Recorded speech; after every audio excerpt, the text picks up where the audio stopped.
Oh, he's the Shove It Man! Shove It Squad, I know you've all been shaking in your beds at night with anticipation for this one.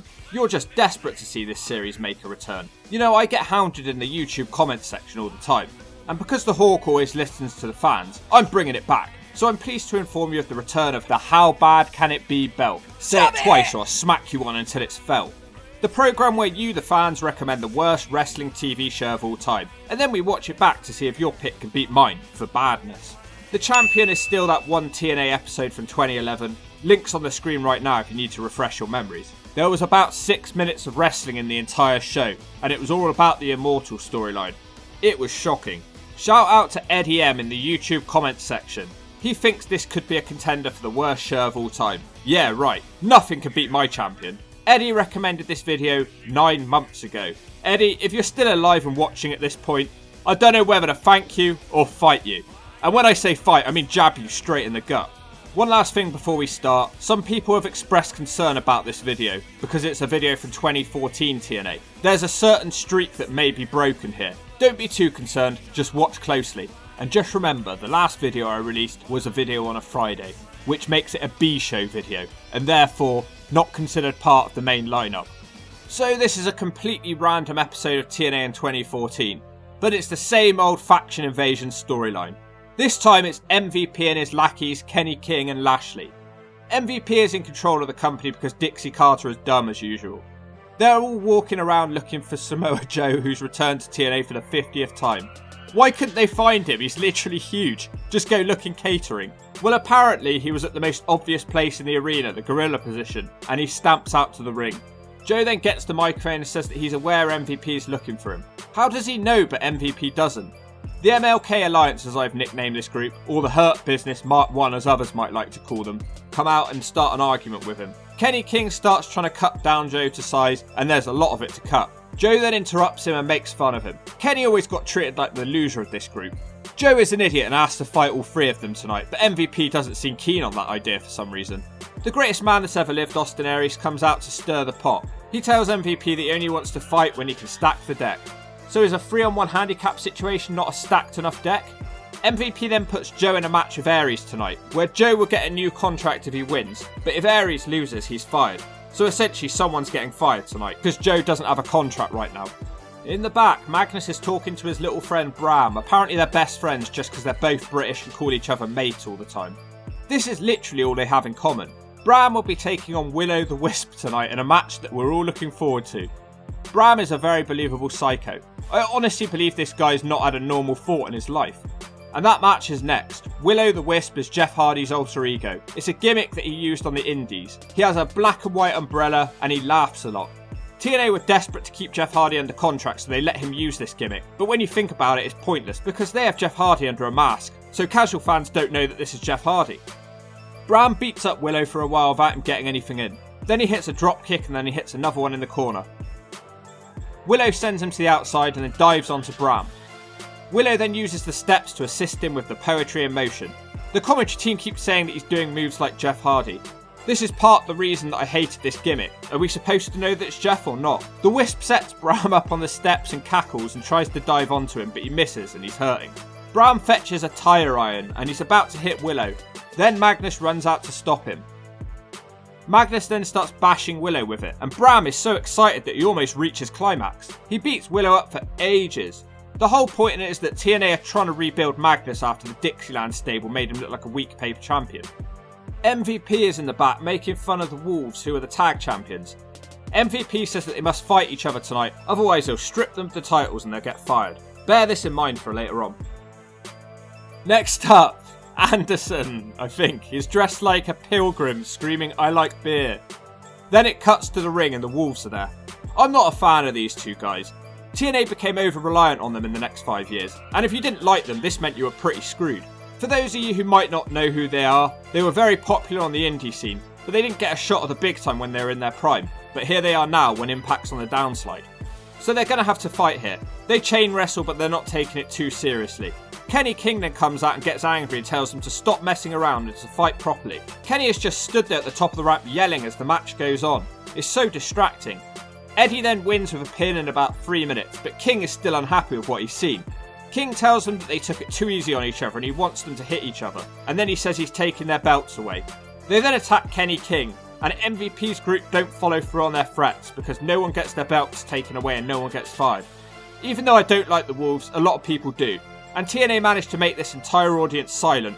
It should have been a bigger deal having these two fight each other. You could literally hear a hawk feather drop in this place by the end. In the back, MVP is getting a lecture from Dixie, who says he doesn't know what he's doing. MVP says that she doesn't know what she's doing and reminds her someone is getting fired tonight. Lesbian angle next, getting a few of those on my videos lately. Brittany, aka Santana Garrett, recently told Madison that she loves her. Madison is challenging for the women's belt tonight, and she tells Brittany several times, do not get involved in my match, stay in the back and don't get involved. Again, remember this, it'll be important for later in this video. Next up, the Bromance are on Tinder when they see Madison Rayne's picture. They swipe left because she looks like a horse bro. Robbie is scratching and itching and panicking. He starts to explain that he's scared of clowns. Robbie E is a clown. In the corridors, MVP is telling Brian Hebner that there needs to be a clear winner tonight in the main event. What is with all these boring backstage pointless segments? Meanwhile, in catering, Samoa Joe is whining about MVP. Austin Aries then walks up and says that he'll do what it takes to win tonight even though he respects Joe. What happened next can only be described as one of the most bizarre wrestling segments in the whole of wrestling history. Whoever green-lighted this one must have been on something. Robbie E is fake crying on the microphone about being scared of clowns again. He's itching more than a girl with scabies. Then some wacky carnival music plays and the menagerie come out. This is a group of wrestlers who don't actually want to be wrestlers. They're just wrestling to raise money for Mike Knox's circus that's failing, so they have a lot on the line. Although both of these teams completely suck, there are two things that make it bearable here. Rebel, she's the chick by the way, and Crazy Steve. The crowd start chanting she is sexy at Rebel, and before she can do anything to appreciate it, Jesse just cuts her off. He sounds like the definition of a douchebag, he's so dislikable. Crazy Steve starts tutoring his hooter at Zima Ion, who's in a DJ booth, and then he starts playing one back at him. They have a horn off. Then on commentary, Taz says he's feeling horny, and then Zima Ion says it like a second later. Way to kill his joke, Taz. They then have a strange fight whilst Rob Terry holds Zima Ion in the air and presses him, and then he throws him into the outside on top of the Bromance. Referee drama in the back now. Bully Ray is complaining that MVP is bullying the referee, and Eric Young says it's not fair. Bully Ray is literally called Bully Ray. Go figure. You might think it's time for a match right now, but you'd be wrong. Gunner is in an insane asylum with Samuel Shaw playing Go Fish. They're literally just sat here playing cards on TV. Nothing's happening. Time on TV is valuable, but apparently not to TNA. We do get that much hype matchup next. It's Austin Aries, the greatest man that's ever lived, versus Samoa Joe. The crowd are split. Mike Tenay has given us their TNA history. He would have saved a lot of time for Joe if he just said it all went downhill after Kurt Angle. Joe almost hits the muscle buster, and then Aries rolls through and he gets a 2 count. Aries tries to hit a brain buster, but Joe's too fat and gives him a front suplex. Joe boots Aries in the corner and he tries his finisher again, but Aries fights it off. Considering these two men are apparently fighting for their livelihoods, they don't seem to be putting much effort in. Don't they want to win? Aries puts on his submission hold the last chancery, and then Eric Young suddenly decides to come out and interrupt the match, and he lectures the referee and tells him not to do anything. The referee is screaming at Eric Young because modern wrestlers are not scary. Can you imagine a referee getting in The Undertaker's face in 1999 like this? But no, in TNA, wrestlers are just like normal people. Bully Ray then charges out because Eric Young doesn't seem to be getting anywhere, and he says sorry to the referee and then he strikes him down. This is the same guy who was complaining that this referee was being bullied earlier, and he just whacks him out. They don't want the match to go ahead. MVP and his goon squad come out and threaten to fire him, but he doesn't do it because he's done that about 3 times this show. He's clearly all mouth. Bully challenges the 3 of them and for some reason EC3 to an 8-man First Blood match. Why is it First Blood? MVP is about to say no, and then Kenny King grabs the microphone and accepts the match on his behalf. Everyone starts laughing. Why can't MVP just say no? Since when was Kenny King's word final on this show? It doesn't even make sense. Why is that the final word just because he said yes once? Can't it be taken back? Is Kenny King's word like a written contract? You don't make the decisions around here. I make the decisions. No. You want it, you got it. We're going to bust all y'all over. Go bleak. Whoa. Good job, Kenny. Good job. We got it. Amen. First blood right It's like the TNA writing team couldn't think of a way to make this match happen, so they did it in the most stupid way possible. Kenny King is such a joke on this show. In the back, Mr. Anderson is still walking around laughing and telling us that he likes beer. God, this is a horrible show. This must have been where I started checking out back in the day. Everyone's just so dislikable and stupid. Hi everyone, it's the Hawk here. I hope you're enjoying this little video. I have to do this to keep a trend going, I'm sorry, I only take a second. But you can all shove it because a wild slapnuts appears. Double J, Jeff Jarrett. James Storm's music hits, but it's actually Mr. Anderson. I get that it's meant to be a parody of Storm, but he's actually dressed like a sheriff. Was Storm ever a sheriff? I thought he was a cowboy. It's not quite the same thing. Anderson is walking around screaming that he likes beer, and he keeps screaming. Then he tells Christy Hemme, sorry about my damn breath.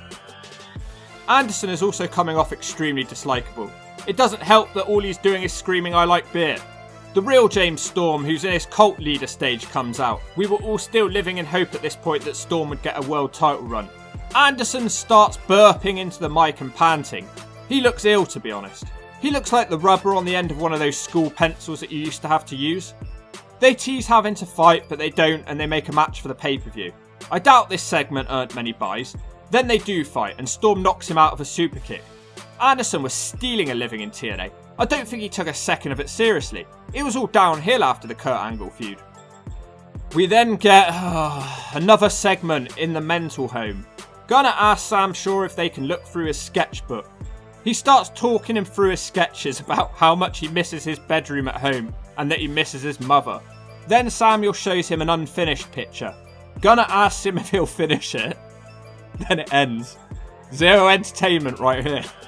Madison Rayne sprints out to the ring now. She'll be challenging for Angelina Love's knockout title. It's literally been 7 years and they're still doing the beautiful people gimmick. This is a match that TNA fans had seen a million times and not once had it been good. How these two were record championship holders is beyond me. It's hard to believe that we're watching 2014 TNA right here. Kurt Angle is still with the company, Taz is still on commentary. Hell, Hulk Hogan only left 8 months before this. But it feels like a completely different show. It's drained of any energy. There's no one in the crowd, the arena's all dark. Had the corona crunched the arena back in 2014? Brittany comes out to watch and Madison has a go at her for coming out. I know I complain a lot, but seeing Brittany's always a plus. Plus it's just nice to see a new knockout who we don't get to see very often. Madison Rayne does her face buster thing with her legs, which is the only thing I've ever liked about her. Taz then says on commentary he sees 2 things in the ring that he likes. Velvet then jumps on the ring apron and sprays her in the face with hairspray, and then Angelina Love rolls her up for the 3. Literally 7 years before this, Angelina Love was having the exact same match. The Hurt Business are in the back, threatening a young EC3 and tell him not to mess up tonight. He reminds them that he's undefeated. Somewhere else backstage, Madison is complaining to Brittany that she let Velvet spray her in the face. She's screaming, why didn't you do anything? Well, maybe because you literally told her 10 times on this show not to do anything. I'm lost for words. Madison realises how stupid it is, and then she's lost for words and can't say anything else. How did this make air? Main event now. EC3 is still very new to the company at this point. He'll be teaming with Lashley, King and MVP. The best thing about them is their theme music. Makes me miss the gym. Will this lockdown ever end? What, it's been like 3 months right about now? The arena looks even more empty than earlier now. The 4 goons all come out together to Eric Young's music because he's the world champion, believe it or not. The way they've just shoved them all out there, they just look like goons, I'm sorry. Austin Aries and Kenny King will start out the match, and Aries almost knocks Kenny King down with a chop. Kenny's a hothead and misses a kick, and then Aries almost locks on the last chancery. EC3 then comes into the match. Man, I can't believe how wasted this guy's career's been in the end. I really don't get it, he had all the tools. Leave it in the comments, why has EC3 not lived up to his potential? I think there was a time in TNA where he was almost the face of the company. I think for him it might have been a case of wrong era. The current crop of fans don't like his style. They'd rather focus on if he's doing steroids or not, like that's relevant. Because Eric Young is the world champion, he's the one that's getting isolated. Because that apparently makes sense. I was slowly starting to drift off when I suddenly realised this is a first blood match. They're all just standing around obeying the rules. What the hell, grab a chair, smack someone and it's over. Why are they wrestling it like it's a normal match? I don't understand why this needed to be a first blood match. It's a bad match and in the end EC3 loses after Bully Ray hits him once with his chain. Then he cries like a little baby. The least violent first blood match you'll ever see. In the back, MVP's group are beating up EC3. Dixie Carter walks up and tells them to stop because she's his auntie. Dixie then tells MVP, get ready to bleed, and she threatens him. Jesus, heel versus heel, who the hell wants to watch another power struggle storyline? But this time you don't even have anyone to cheer for. And that's it, what an amazing way to end that show. So the real reason we watch this is to see if this is really the worst Impact ever. I had my opinion before, and I'd already reviewed what I believe to be the worst show. Opinions, everybody has one, which is why I'm going to try and break it down like this. So like I said earlier, I was interested in making this into a recurring series on here. You recommend the worst episode of a show that you know of, and we'll see if the champion gets knocked off. Its winner stays on. Shows will be graded on 3 things: non-wrestling segments, match quality, and star power. This is important for casual fans. On the show in this video, we had no good wrestling, so I'll give it a D. That main event was completely dumb, and an 8-man first blood match, gimme a break. But it wasn't like they were botchy matches, so it's not an F. Non-wrestling segments, we had about 8 in a row. None of them were funny, and the show felt lifeless. That Bromance menagerie segment is one of the most bizarre things I've ever seen. MVP threatening to fire people and having a match where one person must be fired, but then not firing anyone is really dumb. And what the hell was that Madison Rayne all about? It's a D for storylines. For star power, I'd also give this show a D. No one was made to look important, and those who could be stars were made to look like a joke. And everyone seems completely dislikable on this show. It's an F. And whilst DDF may sound bad, that other show that we're comparing it to, the current champion, was like an FFD. So that means this show doesn't win, and it's not the worst Impact of all time. But it's definitely up there, and if you don't agree with that, you can shove it.